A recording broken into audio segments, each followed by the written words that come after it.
I really need to do a live. I've never done a live before. Um, See how it goes. I don't know. Um, it's weird because I used to post videos where I wouldn't be driving around or whatever. And I know it's probably annoying seeing the same scenery or it's all dark in the background. If you actually watch videos, I don't watch videos. I listen to videos while I'm playing a video game or something. That's how I do it. Because I got ADHD. And it's easier for me to talk too when I'm kind of distracted with something else. And listen as well, which is so weird. I find with me having ADHD, I don't really listen to the person. I'm more paying attention to looking like I'm paying attention because enforcing all my energy. I think that's what takes a lot of my energy out when I'm doing like social interactions. I think that's what happens with introverts is we focus so much on trying to look like we're paying attention because we want, the social norms. Like I would rather just be looking on my phone and listening to somebody talk or something else, playing a video game or something, being distracted, as opposed to just sitting there looking them right in the fucking eye. I don't know. That's just me though, because I just get bored just looking at somebody right in the eye the whole time. It's just I just get so fucking bored doing that. That's boring as fuck to me. But in social norms, if you're not doing that, then people think you're not paying attention. So, like I said, I sit here, think about consciously how I'm presenting myself in a conversation, as opposed to actually getting the information, what they're trying to tell me. Also, too, when people try to describe shit, and I have no idea what the hell they're talking about, I'm not good at that. I'm more better at seeing it,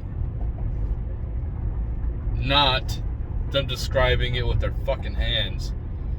Because I've never seen it before, never been there. It's hard for me to comprehend. Maybe I'm just retarded, and that's probably what it is. I'm just slow.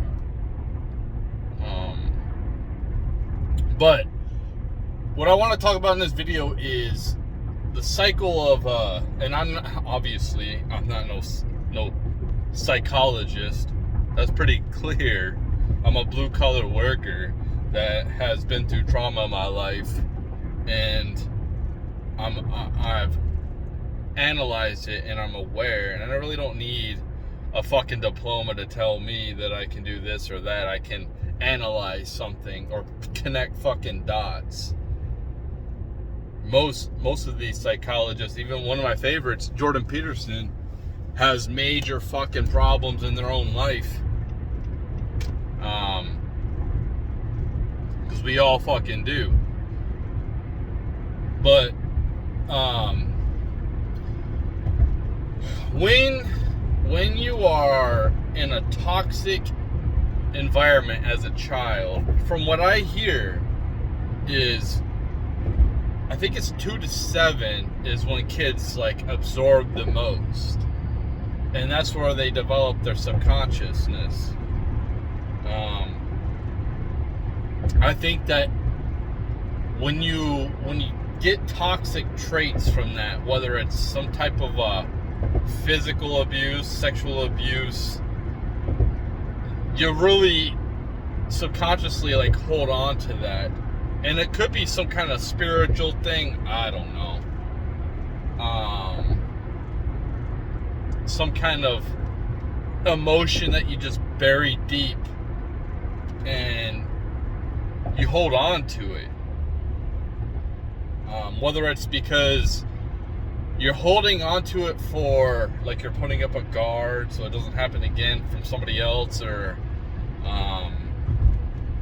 it's just embedded in who you are now. And not letting go of it. I think that when you're in a toxic environment and you pick up toxic traits, like you see a lot of kids whose parents smoked or drank or whatever, or did drugs, they end up doing it. It's because of what the example of their parent was, or maybe they abused their mom in front of them physically, and then now they do that to their wife. I think it's a really hard cycle to break. And when you try to break these toxic cycles in your life that you've encountered from horrible examples in your life, for me, I've felt abandoned when I was a child. When my parents split up at 3, it probably was highly confusing to me. And actually, I took it out on my mom. I remember destroying my room multiple times, telling her I hated her. I think I told her before I wanted to die. I wanted her to die. She even told me when I was like 10, she resorted to, because she didn't know what else to do, taking some darts and a picture of her and me throwing a dart at it, because I was pissed off. I was pissed off at both of my parents. I thought it was my fault that they broke up, when it was just their own issues that they were dealing with internally. You don't know that as a kid, and then you have the hope that your parents get together, and then like step parents are thrown in there, and then it's like you're split up between both parents, and you're in different environments. It's a fucked up situation, and it's a wonder why people are like, oh, the kids nowadays are fucked up. I wonder why they're fucked up. I mean, I have no fucking idea why they're fucked up. It's amazing how people just like don't look at things and wonder, why is this generation so fucking entitled and lazy? Maybe it's because they were brought up to be like that, and they don't take any type of fucking responsibility at all. Like with my kids, I fucked up. I've moved around a couple of times, and that fucked me up as a kid. And they handled it pretty fucking solid, honestly. But like my oldest kid, he ended up, even with the COVID bullshit, doing the remote learning and moving in high school, he ended up, playing high school football his junior and senior year. That's when he moved. He moved high schools his junior year, and I think he was slightly behind credits, but he got it all up. He even graduated to 3.9. So I think that my kids handled it pretty solid.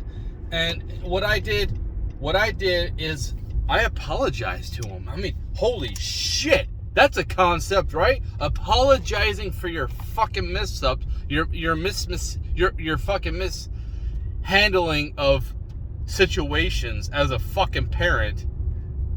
I think a lot of parents act like they're fucking perfect, and they wonder why their kids are all fucked up. They don't have any self-reflection and think like, oh, what did I do wrong here? Why did they end up going down this path? Is it something I fucking did as a parent? Because kids don't fucking raise themselves.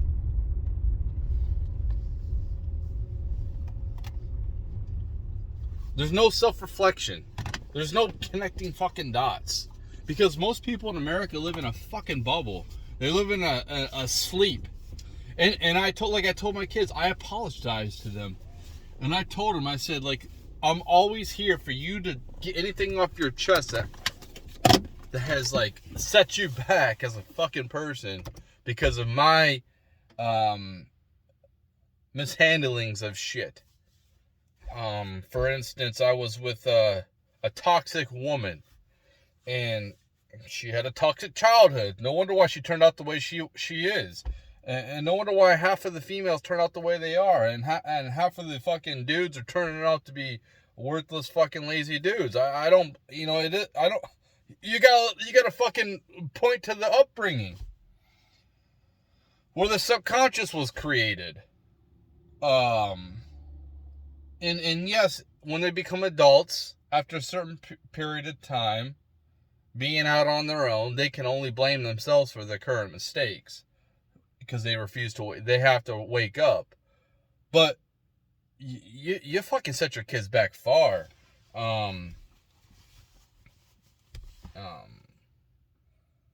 Well, what I told my kids, I said, you know, I apologize to them for things that I have done. Even to the point where I apologize for bringing them in this fucking shitty ass world. Now, why would I do that? People are so like, oh, this fucking world is so great. No, it's fucking not. It's fucking not. Oh, I'm grateful for every breath I take. I'm sure that fucking literal slaves in chains are so grateful for every breath they take. I'm sure that people who are captive in the sex trade are grateful for every breath they fucking take. Because I didn't bring them into the best environment. Which there is a thing where you want some strife, you want some struggle, but when you're brought into an environment and then all your peers around you seemingly have it good, like they're fucking rich, and you're not, and your parent, like me, ain't got a pot to piss in. Like my kid's car broke, he moved away, and I told him, listen, man, you gotta fucking figure it out yourself, man. Which is probably good. It's probably a good thing for him to do it, but I can't help him. And that's probably a good thing. He has to pick himself up by the bootstraps. But the problem is, this ain't the 1970s no more, man. This ain't it's a completely different environment than it was when the boomers were coming up. Where you could work a summer job and pay your tuition in college, where you could buy a new car no problem, where you could buy a house no problem. Everything's inflated, even our currency. The currency is fucking less valuable. So I've apologized to him for bringing it into this monetary slave situation, which I've told them how to get themselves out, but it's up to them to work their ass off to do it. But what I'm trying to say is, like, it's so hard. And I talk like stuff like this in my book. My book is highly diverse. It touches different subjects. It's not one damn subject. It's everywhere. Just like my brain is very diverse everywhere. The example that you see is a high probability of what you will become. And then the influences that you have with your friends too. They're part of that too. But to undo past traumas in your life and break that cycle is extremely hard.